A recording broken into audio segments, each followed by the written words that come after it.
Here's a myth that gets a lot of people hurt. You think if you check every box, you probably get the offer. That's wrong. There might be true in investment banking or consulting, but not in PE, especially in Europe. You can model smoothly, you can crush the case, you can even make it to the final round and still lose out because the fund only hires one person that year and they want someone who speaks Spanish. If you walk into PE recruiting with a banking mindset, apply everywhere, learn on the fly, iterate as you go, you can burn your chances before you've really started. Today, I'm going to show you the real difference, not just in the jobs, but in how the recruiting game is played. Let's get started. Hi, I'm Stefan, founder of Break Into PE. I started out at Morgan Stanley in London and then moved into private equity at HG Capital. Since then, I've coached more than 100 candidates who've landed offers at top European funds like KKR, Blackstone, Bain Capital, and many others. In today's video, I'll walk you through why the PE pathway is fundamentally different from banking and consulting, how headhunters control the flow in Europe, and how you prepare so thoroughly that you only start the process once and start it right to land your offer. Let's begin with the uncomfortable truth. In banking and consulting, the funnel is wide, the classes are large, and if you're good and you tick the boxes, you'll probably get a job somewhere. There is a big intake every year, there are multiple cohorts, and the criteria are standardized. In private equity, the funnel is narrow and idiosyncratic. Many funds in Europe hire one to a handful of juniors per year. That means two finalists can both be outstanding, but only one gets the seat. Often the tiebreakers aren't about whether you know how to build a three-statement model. They're about language coverage, portfolio exposure, and personal preferences of the partners. That's not unfair, it's just PE. Funds hire for what they need right now. I saw this play out again and again when I moved from Morgan Stanley into the buy side, and later when I started coaching candidates. A brilliant British analyst would sail through to finals at a French partner-heavy fund and lose to someone equally strong who was French. This doesn't mean he wasn't good enough. It means the seed had a shape and the other person fit that shape better. Now let's talk about the gatekeepers, headhunters. This is the single biggest process difference versus banking and consulting. For investment banking or consulting, you can blanket apply. If you miss at firm A, say Goldman Sachs, you still have firms B through Z. In European PE, almost everything funnels through a relatively small set of headhunters. They remember you, they record feedback, and they control which processes you even hear about. If you show up underprepared, stumble on your first technical round, or flub your D-walkthroughs, you don't just lose one shot. You risk getting quietly deprioritized for the next 6 months across multiple funds. You rarely get infinite at-bats. This means you may lose your shot at getting to private equity. One of my clients, let's call him Max, was top bucket at a bulge bracket. He figured he'd calibrate in live processes.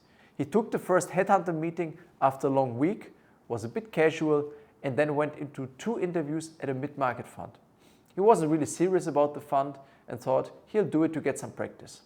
The feedback recorded by the headhunter was smart, fast, not yet investable judgment. That phrase followed him. For 3 months, he kept hearing, "We'll be in touch if something opens." Nothing opened. After this initial failure, not hearing back from headhunters, he approached us and we helped him get back into the process and then ultimately land an offer. So he didn't fail because he wasn't good, he failed because he tried to learn the game on the pitch. Contrast that with Julia, a banker from London. She spent 4 weeks preparing before she spoke to a single headhunter. We refined her story so that it sounded like a colleague, not a candidate. She prepared her own deals, a target company pitch, as well as a view on a particular market. Most importantly, she had a clean game plan that we worked out. What type of funds are interesting? What sector, geo, investment focus, and a clear why to why she was the perfect fit. When she finally sat down with headhunters, she had answers that sounded like day one product. She wasn't just ready for the first round interview. She was ready to land offers. She got fast-tracked into 2 live processes and received an offer within a month. This is the part most candidates underestimate. Preparation isn't just technical. Yes, you need to do a clean paper LBO in under 10 minutes and build a full LBO that actually ties out, of course. You need to walk through your deals with real ownership, not just I built pages 10 through 12. But for Europe, you also need to map yourself to a region and a fund size, and you need to speak credibly about why that market and that fund needs you. If a partner is Spanish and the portfolio leans Iberia, your language and cultural fluency aren't nice to haves. There are reasons to hire you over someone equally talented. Let's connect the recruiting differences to the work because they're linked. Banking runs on large classes, short feedback loops, and micromanagement. You can show potential in small increments and grow inside a clear structure. Private equity hires so few juniors because the expectation is different. You will define work streams, not just complete them. That's why interviews are heavy on judgment. You'll be handed a data pack with messy cohorts and asked what matters. You'll be told, we're considering a buy and build in German healthcare. Where do you see the pricing power? Your answers are evaluated not only for accuracy, but for independence. Headhunters are listening for evidence that you can generate conviction with limited supervision. So how do you prepare in a way that respects the one-shot nature of the process? You start by writing, not just modeling.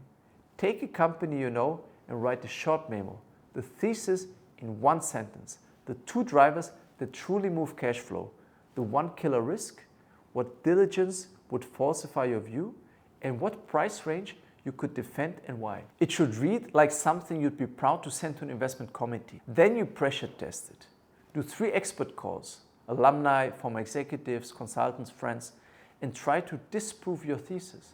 Update the memo with what changed and what didn't. You're practicing the actual job and you're building stories that sound like a peer stories, not a candidate's. Next, rehearse your deal walkthroughs the way partners actually hear them. Start with the business in a sentence. State the core driver, then explain your role in the 1 or 2 decisions that mattered. Where you pushed back, where you found an insight that changed the model, where you identified a risk that the team had to mitigate. Don't list tasks. Tell a decision story. If you can do that, headhunters lean forward because they can picture you in their clients' meetings. Technicals still have to be automatic. Paper LBOs, valuation intricacies, working capital traps, debt schedules, and the common mid-market quirks like earn-outs and vendor loans should be muscle memory. But don't stop at mechanics. Practice sensitivity thinking. If you say multiple expansion drives returns, be ready to defend why a buyer in 5 years will pay more in a market with compressed rates and tougher antitrust.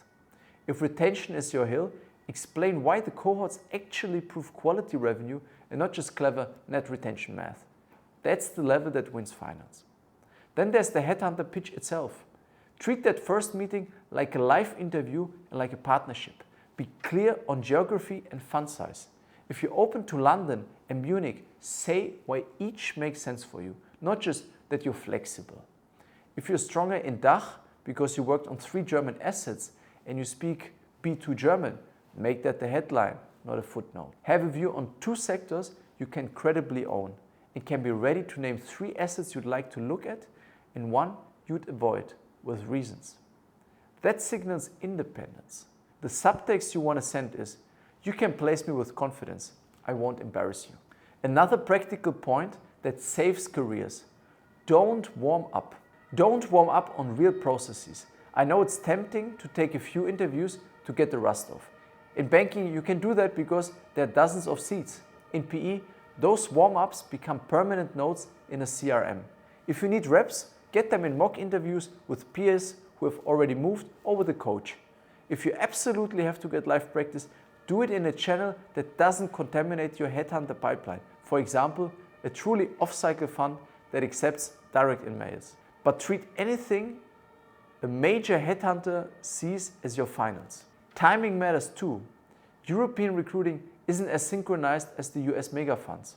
They might move on a cycle, but many mid-market firms hire when they have a gap or when their deal hits.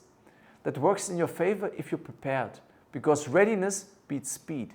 If you've done the work, a headhunter can drop you into a live process when a seat opens. If you haven't, you'll be the great profile, not quite ready, that never gets the call.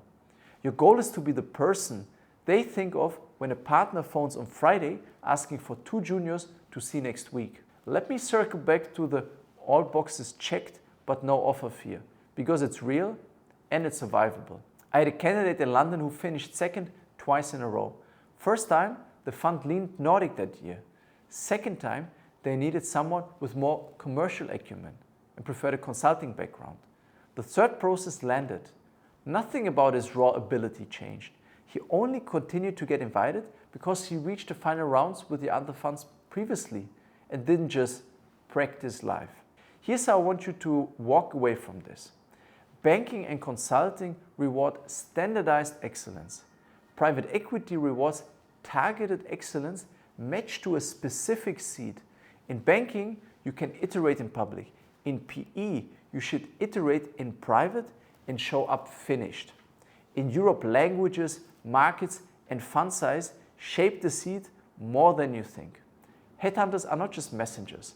They are amplifiers of your reputation. Treat your first contact like it decides the next 6 months, because it might. To recap the essentials, think of 4 simple lines. First, you can be excellent and still miss, because European PE hires for a tiny number of roles with precise shapes. Second, unlike banking and consulting, the headhunter network is your oxygen. Earn their trust before you step into any process. Third, preparation has to look like day one investing. Short memos, real theses, expert calls, and decision-focused deal stories. Fourth, map your profile to a geography and a fund size and say out loud why that market needs you this year. If you hold those truths, you'll avoid the trap of checking every box and getting nowhere. If this helped you understand the real difference between investment banking, consulting, and private equity, not just the job, but the recruiting game in Europe, do me a favor and hit like and leave in the comments what other content you would like to learn about. And make sure to subscribe to our channel for more updates. If you want hands-on prep, go to breakintop.com and book a free consultation.